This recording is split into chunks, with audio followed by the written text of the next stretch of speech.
Hi everyone, it's Siobhan here, the Galloping Housewife. On my daily yard commute, I've got to figure out a much better introduction, don't I? You know, like there's got to be some sort of catchy phrase. I guess, hi, it's Galloping Housewife Siobhan, whatever. It's like, hey, but I'm on my yard commute. It's just like, of course you fucking are. That's why it's called. That is why it is called the daily yard commute. It's just like, yeah. Right. But now you know why I'm here. Headed out to see the ponies again. Once again, going straight out there. Just that's all that's on my radar today. I'm having a little bit of a head down week this week, so just all I'm concentrating on. I've got a bunch of content to create, so stuff to send out to you guys and courses to write. The book and bits and pieces, as well as some boring ass admin stuff that needs to be done, that I don't yet have myself a PA or 2IC. Actually, in the retail business, I virtually handed that over to David and Harper now, because I've got skills that aren't needed. So they are more than capable of doing that, and it actually needs a lot more sort of logistical stuff and people that could just nut out problems, rather than, it doesn't need anyone to actually really sell or be creative. Sell, but build relationships or be creative. It's just not needed anymore. So I'm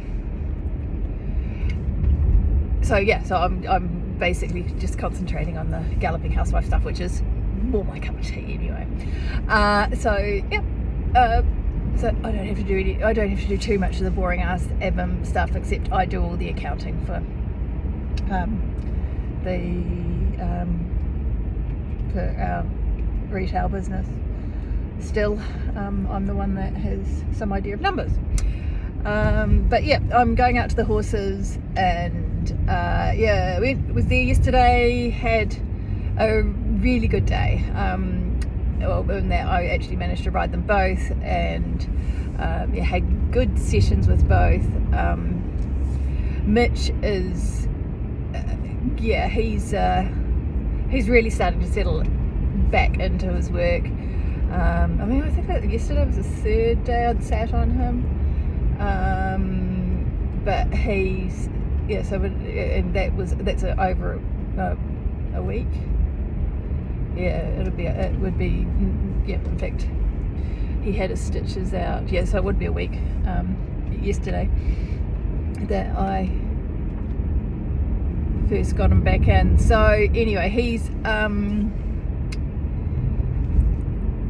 and he's just, I put him on the lunge and he's still absolutely nuts. And yesterday we had, he was leaping about and being an absolute twat, spooking it, creating his own dramas, but really, and he if some of you would have seen these videos, little snippets of videos that I put up of him, he's very athletic, got a very, very good buck, and if he wasn't terrified of sort of poles on the ground, then he'd probably make quite a good jumper, because he's certainly got the scope for it. But not only that, he'll come at you with his front feet and all that type of stuff. But this is what I was talking about, I think maybe yesterday. I was talking about learned behaviours. This is not something that, he's not being naughty, he's not being aggressive. He's showing some naughty and aggressive behaviours, but that's just conflict behaviour. That's just stuff, I don't know what I'm being asked here, and this is how I've responded in the past to get this sort of pressure off me. And also there has been, and I've talked a bit about before, that he has in his training, he's been through certain sort of yards that he has, he's been produced for sale, has been produced for initially for performance testing, and then it's gone through sales yards. So you just get on and make them look good. That's all that happens. And particularly when most of his riders have been 6 foot tall men, they can wrap their legs around them, they can use a little bit of just go. I am not 6 foot tall, and I'm not a man, and I don't ride like that anyway. I'm not someone I don't want to drill my horses. I want them to work with me and work for me. And so so I'm not going to ride him through this stuff. I am going to teach him that's not the that's not the answer that I'm looking for. That's all. Just say, no, that's not the answer I'm looking for. Let's try again. And yesterday he just kept going. He was creating his own drama, going, oh, and then he'd go okay for a bit, but really intense, really hard into the rein, and I mean, looks impressive, but it's all the leg movement, just throwing himself around. And then he would sort of be going okay, and then he'd spook at someone walking down the side of the barn, or at a tractor starting, or something like that. And this horse is not spooky. That's not his natural thing. He's really quite confident. So he's just creating the drama, using it as an excuse to then fire off again and go galloping around and sort of throwing himself around and being a twat.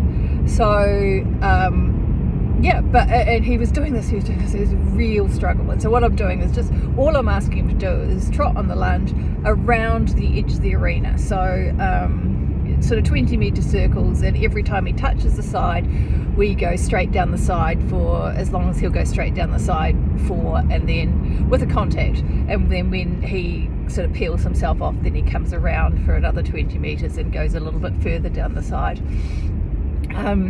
And I'm doing this on both reins so that because he's obviously only got one eye, so that he can figure out his spatial stuff with when he has got an eye on that side and when he hasn't.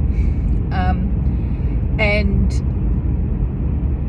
he was just trying to get him down one long side, and it would have taken maybe half an hour before we actually got him to just down there, and he was still really fighting, and was still against himself and all that type of stuff. And then all of a sudden he just went, oh, is that what you want me to do? And he was absolutely brilliant. I literally got round the whole arena, and it wouldn't have even been 5 minutes, turned around and went around the other way in 5 minutes, and then got straight on him, and he didn't put a foot wrong. He was absolutely brilliant. And so it'd be interesting to see what he's like today. Ideally I'd really like to I will keep putting him on the lunge before I get on him, because why would you set yourself up for a fucking disaster? If he's going to get out there and his first reaction is not to be thinking, his first reaction is to be launching himself, again, I don't want to be pushing him through anything, and I'm allergic to getting bucked off. So I don't want, until his reaction is to go out in the arena and just go, okay, let's go, then, and on the lunge first, then I'm not going to dispense with the lunging. When he does that, first day he goes out and does that, the next day I'll just get straight on him, because he's not a cold-backed horse, and I don't want to get into the habit of psychologically, for me, thinking that I have to get on him. I don't want I don't want to create a super fit horse. Interesting, he was worked for an hour last night, not hard, but he was worked for an hour, and he wasn't even puffing, certainly wasn't sweating. Mind you, he is well clipped and it's not particularly warm here still, but yeah, so he's actually, for all the fact that he spent so long in the stable and that sort of stuff, he's kept himself. He's obviously a fairly naturally fit horse. So that's what I did with him. And then and he was brilliant, and my god, he can move. He truly is the best horse that I've sat on, and he just gives me such an incredible feel. He's he will be a little bit ignorant and a little bit, like you can be pulling on one rein and he just goes, huh? And then when he goes, oh shit, I'm supposed to be listening, and then everything's featherweight, so you can just the tiniest little aids. And when I first got back on him this time, when we went down to, if you should go back and listen to the me describing when I went down and looked at him, and I sat on him and I couldn't get the fucker to move, he literally would not move. And it made me look really good being a international Grand Prix dressage rider who was sitting up there flapping like a Thelwell pony trying to get this fucking horse to even walk. And when I got back on him this time, it was he was saying no, make me, and but you don't beat him up. I wasn't actually wearing spurs and I wasn't carrying a whip, and it was just nah, we're just going to keep asking until you go, because if I need to beat him forward at this point, I am never ever going to get him to Piaffe and Passage. Just not going to happen, especially not at the end of a Grand Prix test.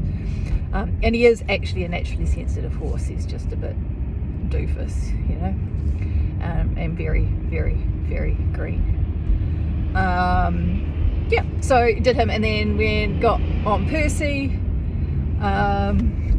and Percy was great.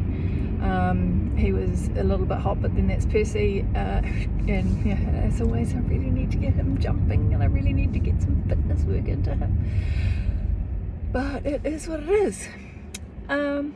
So here I am in Cumnock, and I have all just talked about my horses today. I actually had this thought that I was going to talk to you about writing stuff that lands. I've just had a tweet go viral.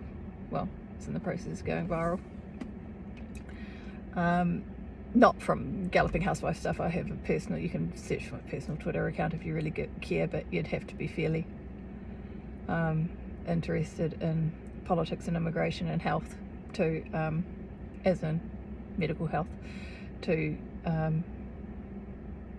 want to follow that, because that's what I go there to rant about. It's certainly not really Galloping Housewife stuff. And it's interestingly, we've got a UN tent back there on the public ground in the middle of Cumnock. But anyway, and it was actually a tweet about Boris Johnson wearing a mask that's going viral, and it's such an innocuous tweet. It's such a this morning I just saw this photo and I was like, what a dick, as I normally think when I see photos of him. But anyway, and so I tweeted about it, and it's just getting through to so many people, and it's a little bit like that with the galloping. And someone, one of my mutual friends on Twitter, who I did a podcast for, he's messaged me today, and he said, oh, you're going viral.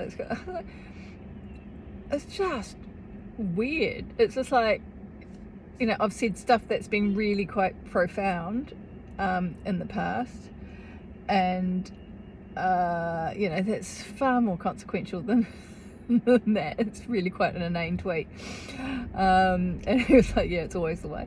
And it's quite funny with some of the Galloping Housewives stuff that I put out, and I'm like, and some of it just goes off, just goes nuts, and I'm like, oh, I didn't think that was, it was just a thought that I had. It wasn't particularly deep or meaningful. And then I will put my heart into something. I will think, this is really good, this is really pertinent, and people will really get this, and it goes nowhere. I'm just like, okay, fine. Which teaches me a little bit that I just need to keep talking and what needs to reach the right people will reach the right people, and the rest of it doesn't matter. Really doesn't matter. Yeah. And actually there was a whole lot of other stuff about that, about hormones and things, about dopamine and cortisol, and what drives us when we as far as decision making goes, which I've actually just written up. I think I've written a post about it. Oh, I don't know. I've written about dopamine and cortisol anyway. You may or may not read that. It might be in one of my courses, but anyway. I do talk about hormones a lot because they are really important and they are really central to everything that we do and everything that we are. Right, okay, fucking off now. Going to go riding ponies. I will chat to you tomorrow, I hope. Hope the weather's good enough for me to be coming out here again. It'll be so exciting, 3 days in a row. Alright, see you then. Bye now.